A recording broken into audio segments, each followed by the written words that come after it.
चलिए बढ़ते हैं आगे। देश में सामने आ रहे लव जिहाद के मामले में हर किसी को सन्न कर रखा है। अब इस मुद्दे पर एआईएमआईएम अध्यक्ष असदुद्दीन ओवैसी ने अपना रिएक्शन दिया। उन्होंने कहा कि देश में कहीं भी लव जिहाद नहीं है। इतना ही नहीं, उन्होंने कोल्हापुर हिंसा के बाद आए डिप्टी सीएम देवेंद्र फडणवीस के औरंगजेब वाले औलाद वाले बयान पर भी पलटवार किया। उन्होंने कहा कि अगर औरंगजेब की औलाद हम हैं तो गॉड से आपटे मदनलाल पहलवा की औलाद कौन है। आप बोलते लव जिहाद। अच्छा, अगर महाराष्ट्र में लव जिहाद हो रहा है तो एक एस्टिमेट दो, नंबर दो कि अहमदनगर में ये हुआ, कोल्हापुर में ये हुआ, सांगली में हुआ, वेस्टर्न महाराष्ट्र में हुआ, मराठवाड़ा में हुआ। बताओ, कुछ नहीं है। नहीं, लव जिहाद हो रहा है। कहां हो रहा है, किधर हो रहा है? 50 जन से बीजेपी की सरकार ने महाराष्ट्र में करवाए, सिर्फ नफरत फैलाने के लिए, मुसलमानों को, इस्लाम को बदनाम करने के लिए। और मैं खड़े होकर जिम्मेदारी के साथ कह रहा हूं कि साजिश यही है कि पार्लियामेंट के इलेक्शन से पहले महाराष्ट्र में कोई फसाद करवाया जाए। कौन सी जबान है एक डिप्टी चीफ मिनिस्टर की, जो चीफ मिनिस्टर था 5 साल के लिए, और जो उसके अतराफ के लोग बोलते हैं कि एक दिन वो प्रधानमंत्री भी बन सकता है, वो कह रहा औरंगजेब की औलाद। फिर गोडसे की औलाद कौन है? आपटे की औलाद कौन है? मदनलाल पहलवा की औलाद कौन है?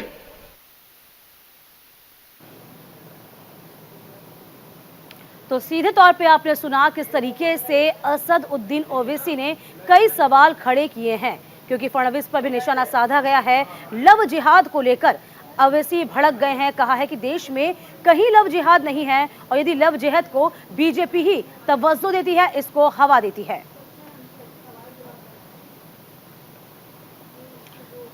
और तमाम जानकारी के साथ हमारे संवाददाता शुभम पांडे इस पूरी खबर पर नजर बनाए हुए हैं। शुभम, देखिए, अब जिस तरीके से औरंगजेब का विवाद सामने आया, वो पोस्टर सामने आया, इसने राजनीतिक गलियारों में हड़कंप मचा दिया है। एक तरफ हमने देखा है कि किस तरीके से शरद पवार पर भी बीजेपी के नेता ने निशाना साध दिया है। अब यहाँ पर असदुद्दीन ओवैसी ने कहा कि लव जिहाद देश में कहीं नहीं है। तो फिलहाल अब ये देखा जाए, बयानबाजी का दौर शुरू हो गया। बिल्कुल, देखिए दीपिका जी, जिस तरह से पूरे देश में लव जिहाद का एक मामला बड़े तेजी से पैर पसाकर आगे बढ़ रहा है, उसके बाद महाराष्ट्र के पिछले कुछ हफ्तों की बात करें, पिछले 1 हफ्ते की बात करें, तो औरंगजेब को लेकर विवाद मचा हुआ है। देखिए, असदुद्दीन ओवैसी मुस्लिम समाज की बात करें तो बड़े नेता माने जाते हैं और लोकसभा सांसद हैं हैदराबाद से। तो ऐसे में उन्होंने सीधे महाराष्ट्र के उप मुख्यमंत्री देवेंद्र फडणवीस से ये सवाल पूछा है कि आपने ये बयान दिया कि शायद महाराष्ट्र में औरंगजेब के औलाद पैदा हो गए हैं, तो गोडसे और जिस तरीके से जो और भी लोग हैं उनके बारे में आपका क्या कहना है? क्या उनके भी औलाद महाराष्ट्र में है कि क्या? ये सवाल पूरी कहीं न कहीं दागा है महाराष्ट्र के देवेंद्र फडणवीस पर। देखिए, यहाँ पर बयानबाजी भी शुरू हो चुकी है। जिस तरीके से औरंगजेब को लेकर महाराष्ट्र सियासी पारा जो है वो हाई हुआ। एक तरफ जो मुस्लिम लीडर्स हैं वो कह रहे हैं कि औरंगजेब उनके आदर्श हैं, उनके आदर्शों के नेता है, तो दूसरी तरफ भारतीय जनता पार्टी ये कह रही है कि औरंगजेब ने कुछ लोगों की हत्या की थी, वो आदर्श उनको नेता हीरो नहीं मान सकती।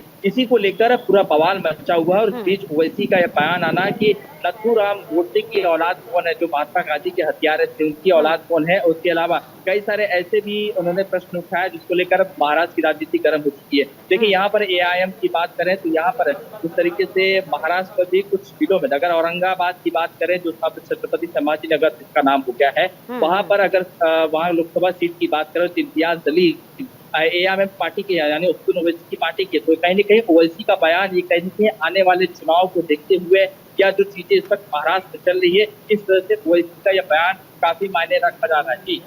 और इसके अलावा हम ये भी कह सकते हैं ना कि जैसे कि नीलेश राणे जो हैं वह भी कहीं ना कहीं शरद पवार पर निशाना साध रहे हैं, उनको उनका पुनर्जन्म बता रहे हैं औरंगजेब का। चलिए, इस खबर पर आगे भी बात करेंगे आपसे। बहुत शुक्रिया शुभम तमाम जानकारी देने के लिए।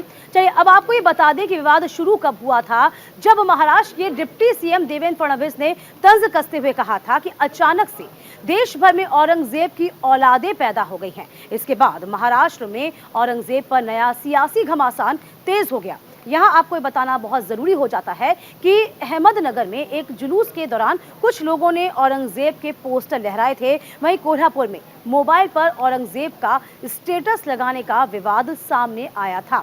तो कुल मिलाकर देखा जाए इस विवाद ने और भी रंग पकड़ लिया। तो कुल मिलाकर ये देखें कि अब जिस तरीके से असदुद्दीन ओवैसी सामने आ गए हैं, नीलेश राणा जो कि बीजेपी के नेता हैं, उन्होंने शरद पवार पर निशाना साध दिया। देखिए, महाराष्ट्र में अचानक कुछ जिलों में औरंगजेब की औलादें पैदा हुई है, जो औरंगजेब का फोटो दिखाते हैं, औरंगजेब का स्टेटस रखते हैं, और इसके कारण एक दुर्भावना समाज में पैदा हो रही है और इसके कारण एक तनाव भी निर्माण हो रहा है। सवाल ये उठता है कि अचानक इतने औरंगजेब के औलादें कहाँ से पैदा हुई, इसके पीछे कौन है, इसका असली मालिक कौन है, ये भी हम ढूंढ के निकालेंगे। कौन जानबूझकर महाराष्ट्र में कानून व्यवस्था खराब हो और महाराष्ट्र का नाम खराब हो, ये करने की कोशिश कर रहा है, ये भी हम ढूंढ के निकालेंगे। चलिए अब आगे बढ़ते हुए जान लीजिए कि औरंगजेब का आखिरकार विवाद कैसा है, जो कि इस वक्त महाराष्ट्र में गहराया हुआ है। अहमदनगर में औरंगजेब के पोस्टर से ये विवाद शुरू हुआ। आपको बता दें कि उर्स चल रहा था वहां पर मस्जिद में, उसके बाद यहां पर पोस्टर लहराया गया औरंगजेब का। तो अहमदनगर में लोगों ने औरंगजेब के पोस्टर लहराए। ये तस्वीरें भी हम आपको दिखा रहे हैं। पोस्टर लहराने वाले लोगों के खिलाफ केस दर्ज हुआ। इधर औरंगजेब पर देवेंद्र फडणवीस का बयान भी सामने आया।